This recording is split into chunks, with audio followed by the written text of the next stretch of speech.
بسم الله والصلاة والسلام على رسول الله. اللهم صل وسلم وبارك على سيدنا محمد وعلى آله وصحبه وسلم. يوم جديد وروتين جديد وطاقة إيجابية جديدة يا حبايبي.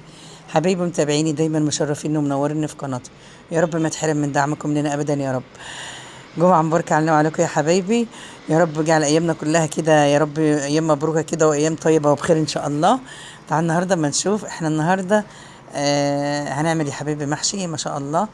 هنعمله بطريقه حلوه كده ان شاء الله. ان شاء الله هتشوف اللون الجميل بدبل البصل زي ما انتم شايفين، مش هحمرها جامد عشان خاطر ايه، يعني تبقى لونها كده ايه ذهبي كده حلو. خلاص زي ما انتم شايفين معايا كده. معلش زين قاعد بيزهق فيا، انا اسفه على الصوت.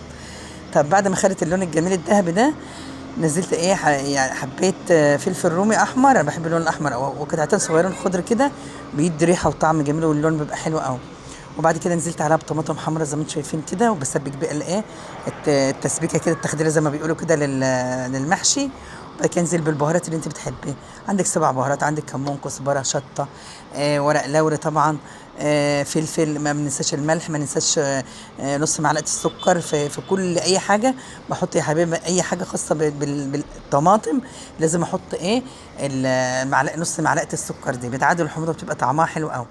بعد كده نزلت الرز المغسول زي ما انتم شايفين، وعندي حوالي 3 حزمات خضره، شبت كزبره بقدونس، قطعتهم من زي ما انتم شايفين كده قطع صغيره. وبعد كده ايه بنزل بقى بالثوم، يعني الثوم والخضره في الاخر خالص زي ما انتم شايفين كده، بقلبه تقليبه حلو.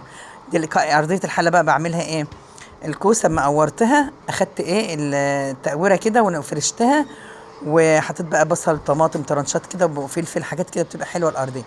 وانا بقى بعبي ده، ما تقرفوش، هو انا اللي هاكله يا جماعه، ما تقرفوش عشان خاطري. هو كل واحد بيعمل حاجه في البيت ما بيقرفش من ايديه، لكن لو حد تاني هتقرف ماشي. فبعد كده عبيت بقى الكوسه الاول كده، لفيت يعني شويه الكرنب، وبعد كده ايه عملت ايه اللي هو الكوسه اللي كنت ايه يعني مقوره يعني قلبها مطلعه زي ما انتم شايفين كده يا حبايبي. بعد كده هعبيها، مش بزحمها قوي ولا بكتمها عشان خاطر ايه الرز بتاعك طبيعي بيزيد يا حبايبي. خلاص. لو وصلتوا مع المقطع ده حطيت لكم كومنت حلو كده ولايك جميل يشجع الفيديوهات الحلوه دي، وفعلوا زر الجرس عشان كل اشعاراتنا توصل لكم باذن الله. واللي لسه ما اشتركش في القناه بتاعتنا يا ريت يشترك، دايما اشتراككم بيسعدنا وبيفرحنا. عبيت الكوسه زي ما انتم شايفين كده، وبسقيها بقى يا حبايبي بايه شوربه، وعليها ايه معلقه صلصه، يعني طماطم كانت فايضه عندي من المحشي، كنت حايشه كده حوالي يعني معلقتين 3 كده. وبنزل بقى ايه يعني ايه بالملح طبعا بتاعها بحدقها، وبنزل على زي ما انتم شايفين كده. بجيب بقى في الاخر معلقه صلصه، وبدهن وش او تسبيكه اللي أنا برضو كنت عيناها، بدهن وش المحشي كده بيبقى لونه حلو قوي، بيدي لون حلو في زي ما انتم شايفين كده. زي ما انتم شايفين كده يا حبايبي. اللهم صل وسلم وبارك على سيدنا محمد وعلى اله وصحبه وسلم. ما تنسوش تصلوا على الرسول صلى الله عليه وسلم في اليوم الجمعة، بيبقى ما شاء الله بيبقى يوم حلو مبروك. وما تنسوش تصلوا على الرسول صلى الله عليه وسلم دايما. يا رب كده يجعلنا كده من أهل الذكر دايما يا رب. ده المحشي يا حبايبي اهوت، انا ده الحله، وانا صورت لكم حله الكوسه، وده الكرنب زي ما انتم شايفين اهو. هبقى ايه انا هسقيه برده شويه شوربه كده زي ما انتم شايفين، عشان خاطر ايه يعني الطعام كده بيبقى طعمه حلو قوي. طيب هو دلوقتي انا كنت مولعه اللحمه الاول بصراحه، بس هي هم جابوا المحشي الاول، يعني رتبنا المحشي الاول خلاص. هنعمل بقى ايه المفروض هي اللحمه الاول، هو انا المفروض الترتيب يبقى اللحمه الاول، بس هي جت العكس، معلش. طيب هنولع بقى على لحمه يا حبايبي، ان شاء الله لحمه العيد الجميله ديت اللي جايه لنا من العيد. فان شاء الله بنحط الميه تغلي زي ما انتم شايفين كده، وهن ايه ونسقط لحمتنا لما تحس ان هي نملت كده وهتبتدي تغلي الميه. هننزل بقى باللحمه بتاعتنا الجميله دي، وبعد كده ايه لما نخلص الكميه كده بنغطيها ثواني، بيبقى ايه جمعت ريمه كده. الريمه دي يا حبيبي مش هتبقى احسن حاجه، هتشوفوها معايا دلوقتي.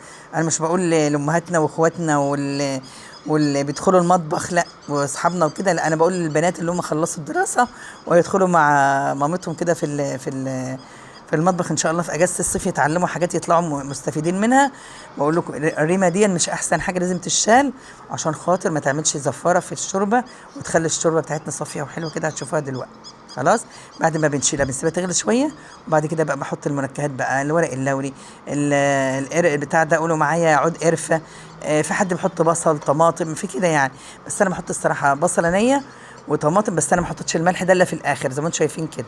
كانت الشوربه ما شاء الله واللحمه استوت، فانا ابتديت ان انا احط الفلفل واحط الملح. خلاص. الاول بنحط ايه؟ البصله والورق اللوري والحبان او المستكه. خلاص. وده الغدا بتاعنا النهارده. يا رب يديمها نعمه على محفظها من الزوال، امين يا رب العالمين. يا رب يا يوم مبروك علينا وعلى أمة المسلمين أجمعين يا رب العالمين، واجعل أيامنا كلها مبروكة وأعياد يا رب. ده الغدا بتاعنا النهارده، يا رب يليق بيكم وعند حسن ظنكم. يا رب المحتوى النهارده يكون نلاقي كده مشاهدات حلوة، وتتفاعلوا مع الفيديو عشان خاطر ايه يتحسب لنا مشاهدات ان شاء الله، والكومنت الحلوة اللي بيشجعنا عشان نعمل لحضراتكم فيديوهات. يا رب دايما كده اشوفكم دايما على خير. مع السلامة.